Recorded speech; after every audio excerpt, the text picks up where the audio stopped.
Hello! What's up, everybody?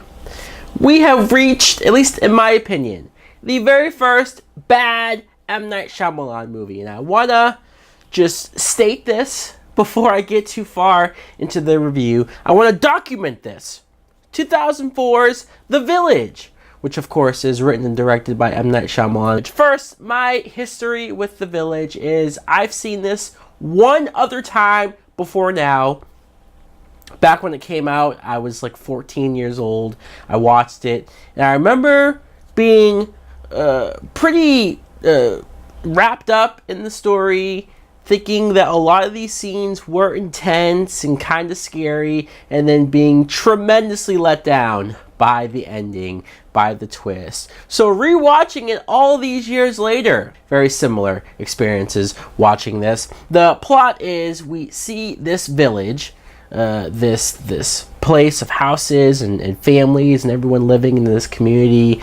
It seems like it's set in old times, and they stay sequestered because if they go out into the woods, if they go too far out, supposedly there are these creatures, these wild beast-like creatures who will kill you if you go out there. So everybody stays in the town. Every so often, the creatures come out at night to rummage around, so they have to hide. Before I go any further, let's talk about the cast. This movie, I obviously forgot how good this cast is. How many actors that I know are in this movie. Obviously, Bryce Dallas Howard plays Ivy Walker, the main character. She's blind, and I think this was the first movie I had seen her in. I think she's good in the film. She's very likable. She's very pure and innocent. There's a scene, especially later on, where she interacts with somebody outside of the village, where she comes off genuine. She comes off as just a good-hearted person, so you can't help but like her character and feel for her because she's blind and all these situations that she's in, like when she's in the woods by herself being chased by whatever. And Joaquin Phoenix is in the movie as Lucius Hunt, and he's actually really good in the film as well. I liked how, or I found it amusing how at the beginning Bryce Dallas Howard's sister, Judy Greer, was in love with him supposedly, and he turned her down because he always had a thing for Bryce Dallas Howard, and I like that instant connection between them, their history together.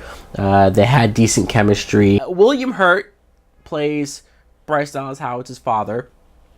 Obviously, he's really good in this one scene where, sure, the story point, the plot point was horrible, but his acting, his just pouring of the soul, I thought, wow, dude, this is a great performance. I just wish it was a better movie than that. Sigourney Weaver plays Joaquin Phoenix's mother, and I blew my mind. I was like, she's in this movie?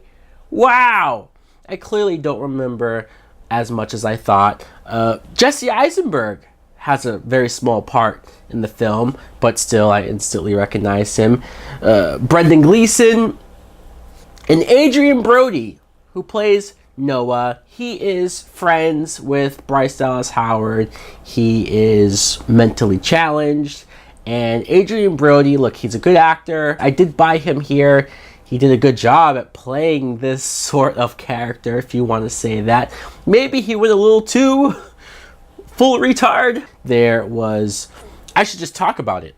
I should talk about, not the actual twist. This will be some spoilers.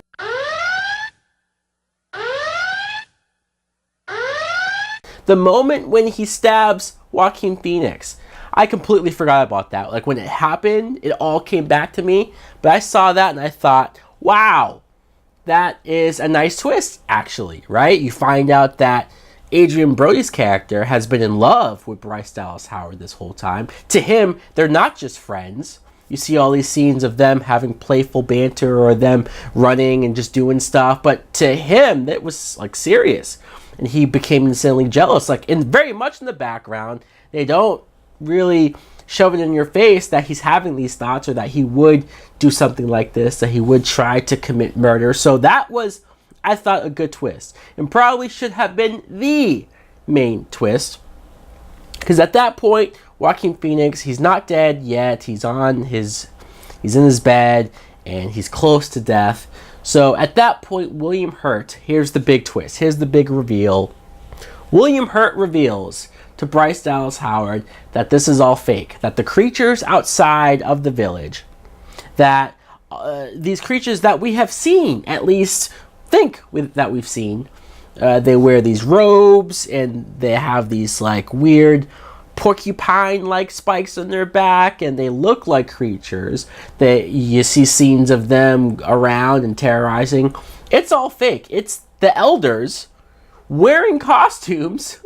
What? No. Holding up this hoax to get their children and their family members, to keep them safe outside of the world. This isn't in olden times. This is present day. And they've lost loved ones in their past, so they didn't want that to happen to their kids. And it's so bizarre. I get what he was going for, M. Night. I do. I get what he was going for. Because I rewatched this movie, and I remembered the twist. All of these scenes of these high tension moments of people out there in the woods, people being afraid, and these creatures being supposedly around, you hear the noises and whatnot. I had zero tension through most of it. One scene did get me because M. Night, even in a bad movie, he at least did a decent job in setting up some tension. The one scene where Bryce Dallas Howard does not want to go into the cellar just yet. She's at her door. The creature is supposedly rummaging around, and she holds her hand out because she won't leave until Joaquin Phoenix, until she knows that he's safe. And you see the creature coming towards her, and at the very last second, Joaquin comes in and snatches her up, closes the door, and they're safe. But that was a really good tension scene, and I still felt that rewatching it now. But most of the other scenes, there's no tension rewatching it, so the movie doesn't have a rewatchability factor. That's number one. And there's other twists that M. Night has done that even other movies have done. There are twists where it changes everything that you thought you knew about the film, and they work. They can work.